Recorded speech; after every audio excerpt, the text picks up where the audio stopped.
السلام عليكم حبايبي. زي ما انتم شايفين النهارده قمنا بقى عايزين حاجه حلوه بالليل، فعملنا التحليه الجميله اللي انتم شايفينها، وطبعا هي كانت موجوده بقى ترند اليومين دول في كل القنوات وعلى ماشي حبايبي. فقلنا نعملها ونجربها معاكم بطريقه حلوه جدا وطريقه بسيطه وحلوه ومش مكلفه، بشويه فاكهه كانوا عندي ولفتين جلاش كنت جايبهم من قبل العيد. فقلنا نعملها معاكم بطريقه دي قناه تيتي دي قناه تيتا روكا. ان شاء الله تخشوا معانا على الفيديو وتشوف عملنا اللي هي طريقة ست كريمة بالطريقة بتاعتي بقى بطريقة تيتا روكا. ان شاء الله يا رب تعجبكم وتنول رضاكم، وتقولوا لنا في تعليقاتكم ان شاء الله. وطبعا ما تنسوناش انك تعملوا لايك واشتراك في القناة وتفعيل زر الجرس عشان يوصل لكم منا كل جديد. تمام يا حبايبي. عملتها وطلعت فعلا طعمها خطير جدا. ان شاء الله بلفه ونص جلاش بس كانوا موجودين من ساعه العيد. فان شاء الله تخشوا معانا على الفيديو بتاعنا وعلى الطريقه بتاعت تيتا روكا، وتخشوا تشوفوا طريقتنا عملناها ازاي بالتكات بتاعتنا البسيطه. ان شاء الله نبدا ونسمي الله ونصلي على رسول الله صلى الله عليه وسلم، ونبدا بقى نعمل التحليه الجميله كانت حلوه جدا. تجربوها وتقولنا ايه رايكم في التعليقات. هقطع لكم منها حته كده ان شاء الله يا حبايبي اهيت، وهوريكم التوريقه وهوريكم كمان اللي هو الكريمه بتاعتها المحشيه بيها مع طبقات الرقاق او الجلاش مع الكريم شانتيه. كانت روعه روعه روعه، طعم خطير جدا.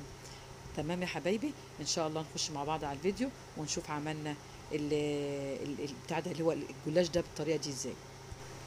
كان عندي كده يا حبايبي بقى جبت اللي هم لفتين الجلاش، هاخد منهم بس لفه ونص. تمام كده. جهزت اللبن بتاعي، جايبه كيلو لبن حطيت عليه 5 معالق نشا وثلاث معالق سكر.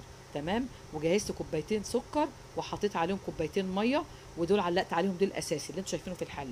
ومعايا كيسين دريم اللي هي كريم شانتيه، ومعايا كيس فانيليا. عايز تحط كيسين فانيليا حطي زي ما انت حابه. تمام يا حبيبتي. دول اساسي علقت عليهم الاول عشان يبقى حاجتي، وبدات بقى اجهز في الجلاش. تمام كده. هنعلق عليهم على النار ونبدا بقى في الخطوه اللي بعدها. نبدا بقى نجيب الجلاش بتاعنا. قطعت الورقه بتاعته ورحت لفاه في قلب فوطه عشان طبعا ما ينشفش. حضرت بعد كده الصينيه بتاعتي وبدات ادهن بقى فيها بالسمنه. ابصي، ممكن تحطي كوبايه سمنه على زيت، او تحطي كوبايه سمنه بس زي ما انت حابه، بس انا كنت حاطه زيت على سمنه. تمام يا حبايبي. الصينيه قدامكم اهي جهزتها، وجهزت اهوت. هو عباره ما كملتش كمان كوبايه او كوبايه الا ربع سمنه. حاطه سمنه على زيت، والجلاش فكيته وحطيته في الفوط اهو. همسح الصينيه بتاعتي وابدا امسحها بقى بمسحه زيت وسمنه. تمام كده يا حبايبي. وبعد كده بقى هجهز الجلاش بتاعي. ابدا بقى افرده واطلع بقى ورقه بورقه كده زي ما قلت لكم. هنطلع ورقه نمسحها بس مسحه خفيفه عشان ميبقاش دسم قوي. تمام يا حبايبي. هبدا بقى احط ورق الجلاش ورقه ورقه وادهنها. المفروض تحت في طريقه الجلاش دي بيبقى فيه 4 ورقات من تحت. تمام يا حبايبي اهو. لفه ولفها ازاي عشان ما ينشفش مننا، لان لو نشف منك هيبدا يتكسر مش هتعرفي تعمليه. تمام. فانا بدات اطلع ورقه بورقه واروح لفاه تاني في الفوطه بتاعته واركنه على جنب عشان استعمله ويكون طري معايا. تمام كده. هوريكم بقى. خدت الورقه اهوت وبدات افرشها على المفرش السيليكون، وابدا بقى في الفرشه ادهنها واحده واحده. لازم تعوصي كل جوانبها بالسمنه او الزيت، تدهنيها كلها. تمام يا حبايبي. انا حطيتها اهوت وبدات هدهن فيها. تمام كده. هخلص احط ورقه تانية ونفس الشكل.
هنبدا كده يا حبايبي بقى، كده خلصناها. هنبدا ندخلها الفرن ان شاء الله ونوريها لكم هتطلع من الفرن. الفرن لازم تكون درجه حراره متوسطه، ما تكونش عاليه جدا.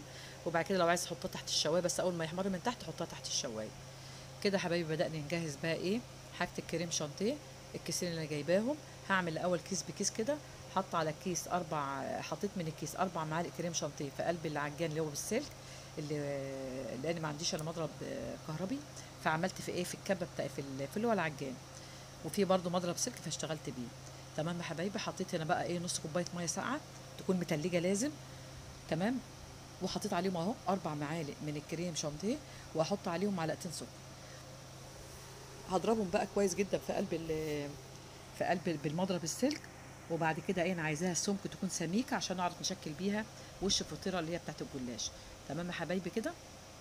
فخلصتهم وضربتهم، وبعد كده بدات بقى اشكل بيهم الجلاشه بتاعتنا. تمام يا حبايبي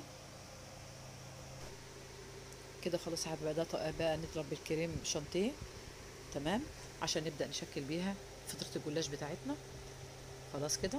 بعد ما خلصت منها بدأت طلعتها بقى خلاص، وحطيتها في كيس الحلواني، وبدأت أشكل بيها الأطباق بتاعتنا بتاعت فطيرة الجلاش ديت.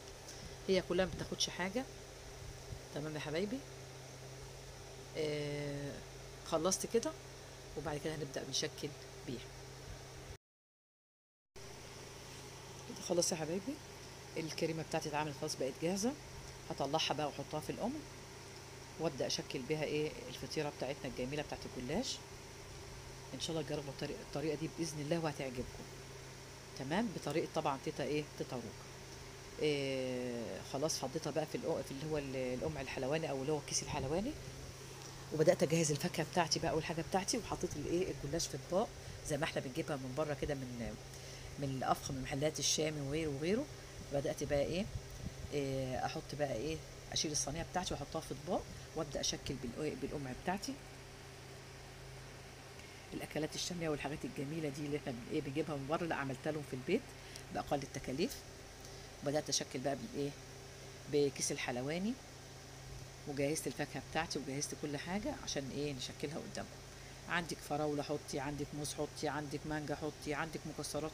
كل الحاجات الحلوه اللي موجوده عندنا من كده من روايح رمضان جبتها، وقعدت بقى اكمل بيها الاطباق الجميله دي زي ما انتم شايفين كده. كانت الكريمه خلصت، فرحت عامله بقى كيس تاني في قلب برضو بالمضرب السلك في قلب العجان.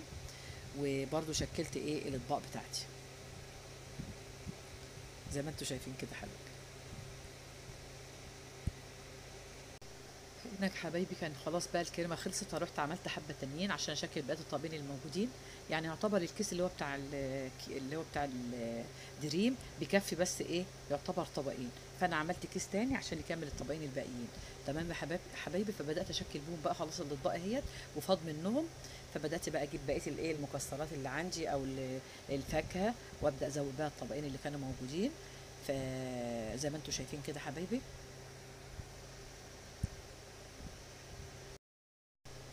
فكان عندي بواقي مانجا وبواقي موز وبواقي فراولة عندي في التلاجة.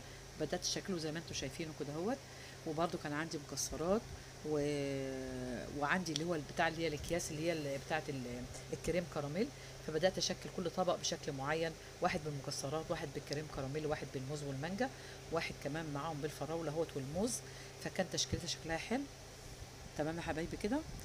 كده خلصنا الشكل بتاعنا. لسه بس بالكريم كراميل اللي انا زوقت بيه الطبق التالت والاخير. حطيت عليه شويه مكسرات بندق، على لوز، على عين جمل، على مش عارفه يعني كل المكسرات اللي عندك حطيها عليه. تمام يا حبايبي. وكده كنت اهو حطيت الكريم كراميل، وبدات بقى اعمل بقيه الكيس اللي معايا. وده كان شكل حبايبي الاطباق. لسه بقى احط شويه مكسرات بقى على الطبق الرابع دهوت. وبقيت حبه الكريم شانتيه اللي كانوا فايضين برضه، قعدت بقى اكمل وانزل كده الحته اللي هي فيها فراغات. تمام زي ما انتم شايفيني كده وانا عماله ازوق. يلا حاجه كده، وعلى قد بقى على قد الايد بتاعتي بقى. وشكلت بقيه الاطباق. وده هحط بقى على الطبق الاخير ده شويه مكسرات. وكده يبقى خلصنا احلى جلاش او فطيره الجلاش بالطريقه بتاعت تيتا روكا. عايزاكم بقى تدعموني كده، تعملوا لايكات وتعملي كده ان شاء الله اشتراكات لكل حبايبنا واللي بيخشوا على قناتنا. وده كان الاطباق بتاعتنا اللي احنا عملناها. يا رب تعجبكم. وتقولوا لنا في تعليقاتكم ايه رايكم. تمام يا حبايبي، كده احنا خلصنا. بقيت احط حبه بقى المكسرات اهوت، وكان عندي ورق اللي هو اللي ايه، الورق الورد اللي هو ده البنفسجي ده، بدات احط برضو عليها وازوق بيها. فستق، لوز، عين جمل، بندق، كل اللي عندك اعملي بيه. تمام يا حبايبي، كده خلصنا الاطباق بتاعتنا، وكانت طعمها حلو قوي خطير، والريحه بتاعتها ما اقولكوش عليها، والهشاشه بتاعتها طريه من جوه مع الكريمه اللي هي بتاعتها، والورقه من بره ناشفه ومقرمشه جميله جدا. ان شاء الله جربوا بطريقتنا، وان شاء الله يا حبايبي تقولوا لنا ايه رايكم. وكده يبقى احنا خلصنا العمل بتاعتنا النهارده مع فطيره الجلاش الجميله. إيه طبعا، تقولوا لنا في تعليقكم ايه رايكم فيها. تمام يا حبايبي، كده خلصناها اهوت، وكده ده كان شكلها النهائي.